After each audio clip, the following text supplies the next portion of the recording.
How is corpus fund calculated? Secondly, जो bank guarantee है, is bank guarantee mandatory as per the 79A? If yes, then how much? And on what basis the calculation is going to take place as per the provision of the government? How is The first question is, how is corpus fund calculated? how is यहाँ पे ही हम चुप कर जाते हैं corpus fund को लेकर। तो हम लोग क्या बोलते हैं नॉर्मली, जो existing members of the society है, बिल्डर हमको क्या दे रहा है, यही कॉन्सेप्ट जो है वो बिल्कुल गलत कॉन्सेप्ट है। और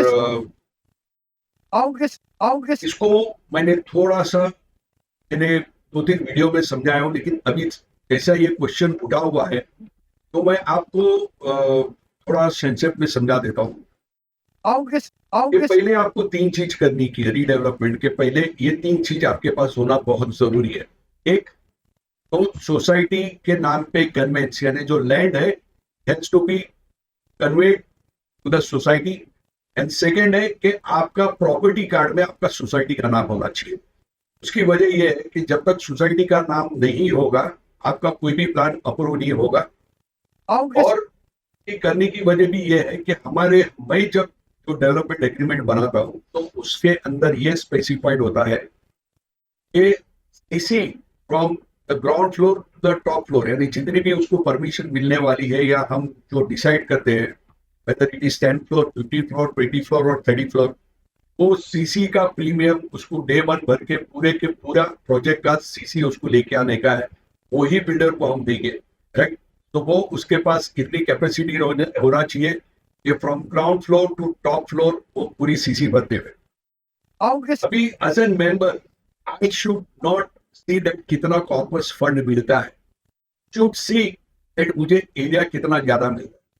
और ये सेल्फ रीडेवलपमेंट में आपको एरिया ज्यादा मिलेगा, क्योंकि एक सिंपल आप लगाओ, कॉर्पस फंड आपको अगर 2-5 लाख में ज्यादा भी मिल जाता है, उसके सामने अगर आपको एरिया कम मिलती है, डाउन द लाइन 5 साल 10 साल के बाद में आपके जो एरिया जो एप्रिसिएशन होने वाला है, अगर 600 स्क्वायर फीट मिला है तो 600 स्क्वायर फीट का होगा।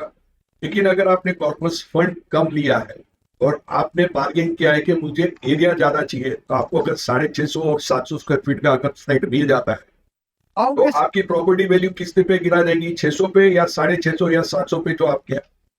तो कॉर्पस फंड जो इसके लिए देने में आता है, ये इनिशियल स्टेज जो स्टार्ट हुआ था कि जब भी हम नई बिल्डिंग में जाते हैं तो हमारा मेंटेनेंस जो है वो बढ़ जाता है, तो उसके लिए वो कॉर्पस फंड ये प्रोविजन करने में आया ताकि हमको मेंटेनेंस भरने में जो है वो थोड़ा कॉर्पस फंड से हमको कॉम्पनसेट हो जाए।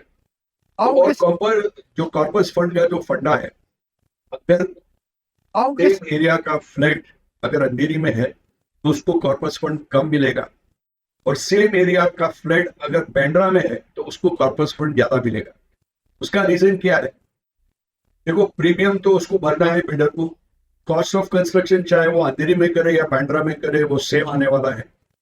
लेकिन जो सेल कंपोनेंट है, अंधेरी में 25 से 30 हजार होगा, मैक्सिमम 35 हजार होगा या 40 हजार होगा, बहुत से बहुत अच्छा लोकेशन है और बहुत एमिनिटीज लग्जरियस फ्लैट बना है। तो लेकिन बैंड्रा में ये रेट कितना होगा?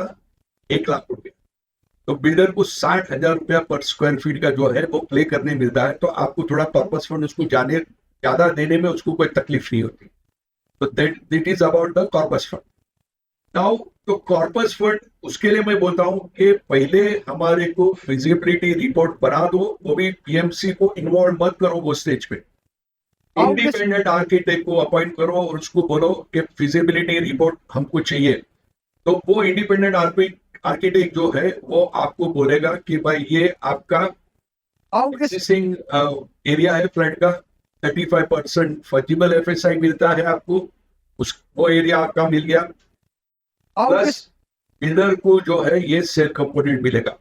अब कॉर्पस फंड किस तरह से डिसाइड होगा मैं आपको बताता हूँ। पहले तो आपका जो कंस्ट्रक्शन कॉस्ट है of the rehab component with additional area, वो आपको देना है बिल्डर के ऊपर। टेरेबल कंपोनेंट एरिया का उसको कंस्ट्रक्शन कॉस्ट देना है, How and he this- has to give the premium how to this- from ground floor to the top floor का उसको प्रीमियम देना है, उसका भी उसको इंटरेस्ट कैलकुलेट करना पड़ेगा, बिकॉज अगर वो 3 साल के बाद में वो ऊपर के फ्लोर की सीसी लेता है, बट अभी अगर यहाँ पे बढ़ता है तो उसका इंटरेस्ट कैलकुलेशन उसका कैलकुलेट हो जाएगा। चौथा, आपको रेंट कितना दे रहा है, फिर आपको ब्रोकरेज देगा, वो एवरी ईयर 5% से 10% का इंक्रीमेंट देगा। तो ये सब देने के बाद में सेल कंपोनेंट और बिल्डर की प्रॉफिट में क्या बचता है, उसमें से वो कॉर्पस फंड डिराइव होता है। अगर सेल कंपोनेंट और प्रॉफिट अच्छी नहीं होती है तो कॉर्पस फंड थोड़ा कम हो जाता है। But don't insist on the corpus fund, insist on a bigger and larger area, so that in the long run जब भी आपको फ्लड मिलता है तो आपको बड़ी प्रॉपर्टी मिलती है और उसका भाव एप्रिसिएशन जो होगा वो एरिया के हिसाब से होगा।